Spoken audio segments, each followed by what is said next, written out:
Ibe vyiza kuri mwese banywanyi bacu mubana natwe makuru n'ibiganiro dutambutsa kuri no mbonesha kure mukunda muri benshi Shiramatsiko TV nane n'umwanya makuru agezeko ari karagarukwa ko cane amakuru tugiye kwibanda ko yariko aravugwa mu mutekano na politike nga mu gihugu c'u Burundi kuri rigenekerezo rya gatandatu z'ukwezi kw'icumi na kabiri mwaka wa 2025 kaze mu yagezweko rero amakuru tugiye kwibanda ko yariko aravugwa cane mu birabana n'umutekano.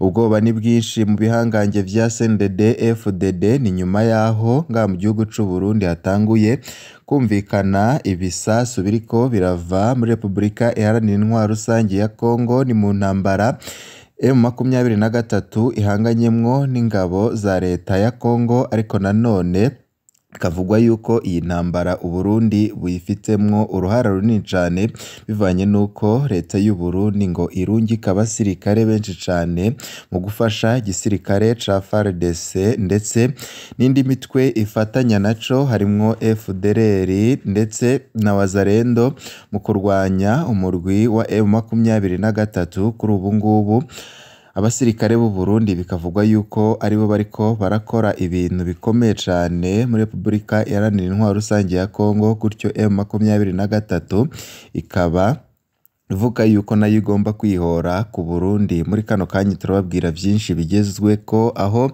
tuza kubabwira inkuru y'umubabaro, ni inkuru itari nziza mu gisirikare c'u Burundi, aho hari intwazangabo ikomeye cane izwi nka Lieutenant Colonel Atanazi Minani yiciwe muri izi ntambara ziriko zirabera muri Republika Iharanira Intwaro Rusangi ya Kongo. Tukaba twababwira yuko iyi ntwazangabo ari intwazangabo ikomeye cane, tukaba twababwira yuko ari intwazangabo nyine iri mu barwanye urugamba rwa CNDD FDD. Muri ano makuru turaza kubabwira vyinshi kuri iyi ntwazangabo, tubabwire ingene yishwe muri Republika Iharanira Intwaro Rusangi ya Kongo, tubabwire nico bamwe n'abandi bariko baravuga kuri iyo ntambara ndetse n'icyo ishobora kugira ko ingaruka zikomeye cane ku Burundi. Muri ano makuru turaza kubabwira vyinshi ico bikoze. Hari ibintu bikomeye cane biriko biravugwa cane, hari amategeko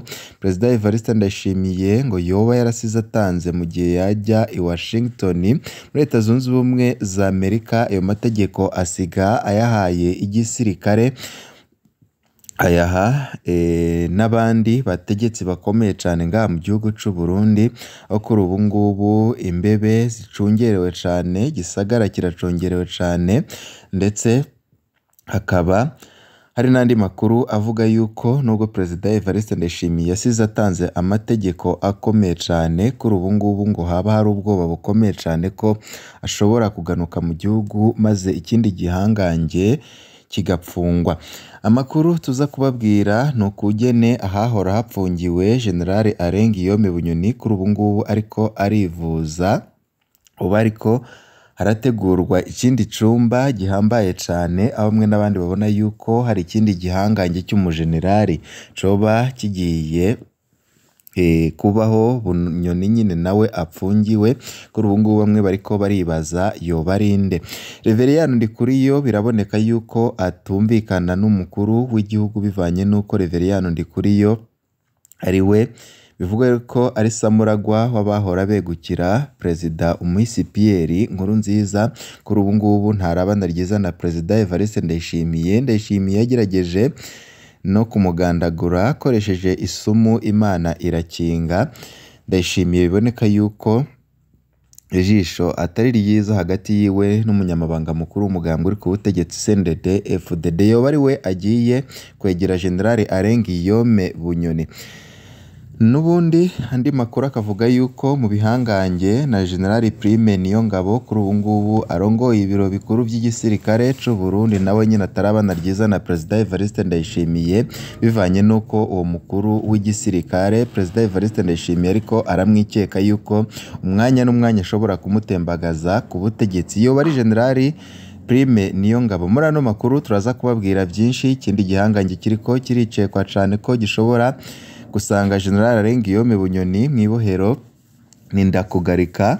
Kuri ubu ngubu ni umukuru w'inama nkenguzamateka, aho Ndakugarika nawe vyabandanije boneka yuko ijisho ritabaye ryiza hagati yiwe na Perezida Evariste Ndayishimiye kuvaho ari we wasubiriye General Ngiyome Bunyoni kuba umushikiranganje wa mbere, ariko nanone akaba ari amabanga ataregeze yorohera Ndakugarika. Kuri ubu ngubu nawe nyine akaba ariko arikekwa mu bihangange bitatu bishobora, aho kimwe gishobora kurungikwa ngaho. Muri ano makuru turaza kubabwira byinshi twajeje kwegeranya mu masoko yacu. Reka twigarukire kubiriko biravugwa ku ntambara ndetse no kuri ya nkuru y'umubabaro. Kuko nari nabikubwiye mu ntango, umukuru wa batayo Tafoko y'umunani Lieutenant Colonel Atanaze Minani yarishwe mu ntambara iriko irabera muri Repubulika Iharanira Intwaro Rusangi ya Kongo. Ku munsi w'ejo twarababwiye ibijanye n'iyi ntambara ko bikomeye cyane kandi ko biriko biragira ingaruka zikomeye cyane ku basoda b'u Burundi barungitswe muri Repubulika Iharanira Intwaro Rusangi ya Kongo, kandi tukaba twababwira yuko iyi ntambara yateye n'indyane zikomeye cyane mu bihangange vya CNDD FDD, aho bimwe bivuga yuko iyi ntambara atanyungu biriko birayibonamwo, ibindi bikavuga yuko iyi ntambara irimwo inyungu zavyo, aho iyo ntambara ariyo ishamiranyije umukuru w'igihugu ndetse n'ibindi bihangange, aho umukuru w'igihugu bavuga yuko ariko aratamba igihugu canke yakigurishije kuri mugenzi w'igihugu ca Congo Perezida Felix Antoine Tshisekedi, abandi bakavuga yuko ari intambara igirira igihugu inyungu zikomeye cyane. Ho muri kano kanya ibintu byasubiye gukomera cyane mu gihe umukuru wa batayo Tafoko y'umunani ni umusirikare yarakomeye cyane Lieutenant Colonel Atanaze Minani yishwe. Nkuko amakuru adushikira abivuga, kuva igisoda c'u Burundi kija gufasha ica Repubulika Iharanira Intwaro Rusangi ya Kongo kurwanya umuhari M23, ni ubwa mbere hishwe intwazangabo y'ipete rya Lieutenant Colonel. Ni ubwa mbere hishwe intwazangabo yahoze irwana muri CNDD FDD.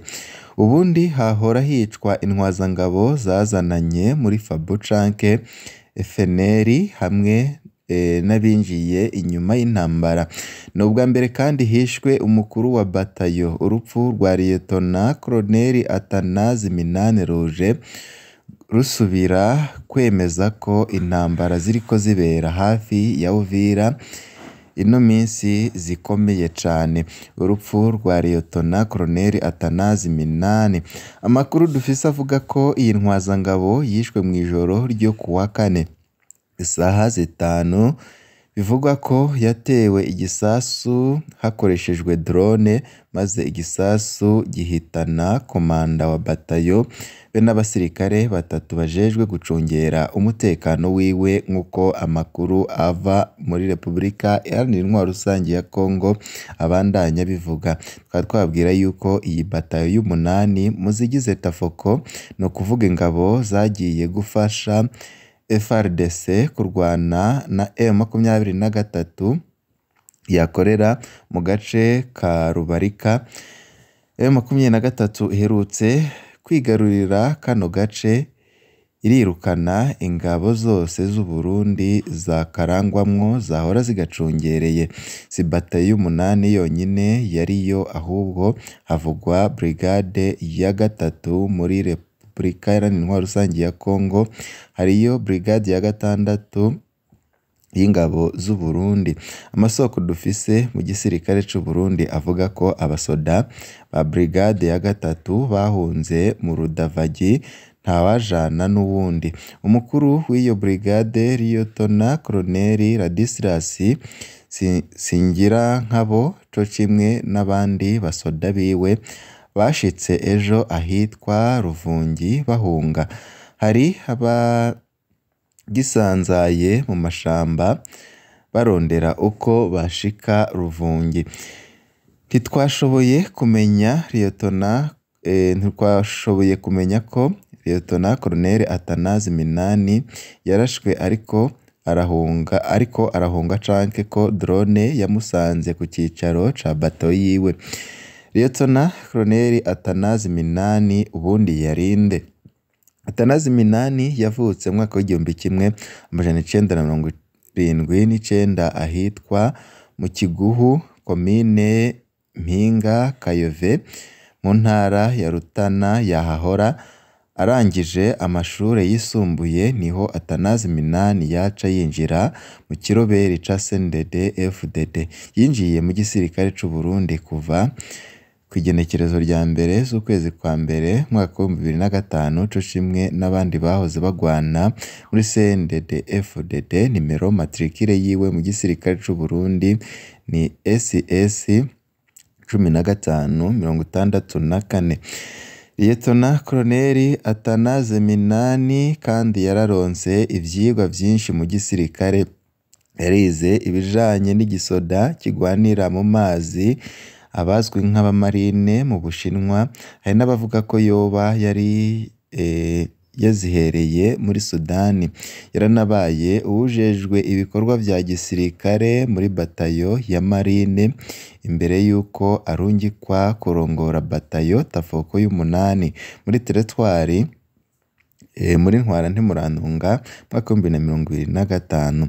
Liyetona Koloneli Atanazi Minani yatwara batayo ifatwa ko yahanywe n'abasoda bamaze imyaka 2 mu ntambara za Repubulika Iharanira Rusange ya Kongo batigeze bahabwa akaruhuko.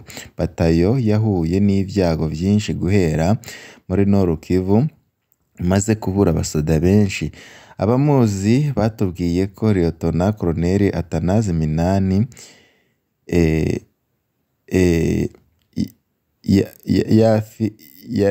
yari intwazangabo iciye ubwenge, kanatsinda ari mu ntwazangabo zike zavuye muri CNDD-FDD zinjiye zarahejeje amashure yisumbuye. No mu kibano ciwe ngo yari umuntu mwiza. Kuva ejo ku rugo rw'umuhisi ruri aho bita Matafari muri quartier Nyabagere ya zone Gihosha, ikigandaro caratanguye nk'uko ababanyi babivuga. Turahojeje umuryango w'umuhisi Liyetona Koloneli Atanazi Minani, Imana iwuhe kwihangana muri bino bihe bitoroshe.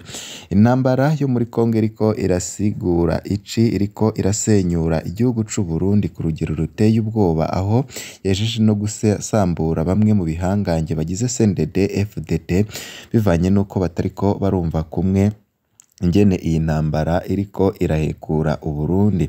Kuri ubu ngubu amakuru adushikira aravuga yuko amakambi ya gisirikare kuri ubu ngubu yambaye ubusa bivanye nuko abenshi barungitswe muri Uvira mu gucungera kino gisagara kugira ngo M23 itagifata. Aho kuri ubu ngubu bivugwa yuko Uburundi butewe byaba akanya isase kugira ngo igihugu cose kibe gifashwe, bivanye nuko imbaraga zose Perezida Evariste Ndayishimiye ngo yoba yarazishize mu gihugu kitari ikiwe bivanye n'amaronko ariko arahakura. Kuri ubu ngubu ingabo nyinshi z'u Burundi zikaba ziri muri Repubulika Iharanira Rusange ya Kongo, hakuba bariko baracungera umutekano w'igihugu cabo, aho umwanya n'umwanya umwanzi ateye ashobora gufata igihugu mu kanya isase. Amakuru adushikira aravuga ibijanye n'amabombe ariko araterwa mu gihugu c'u Burundi, atewe na M23, hamwe n'abandi babona yuko intambara ishobora gutandukira ikava muri Kongo ikaja mu Burundi bivanye n'uburakari bwinshi M23 ifitiye abategetsi b'u Burundi bariko bararungika abasoda mu kuyirwanya muri Repubulika Iharanira Rusange ya Kongo.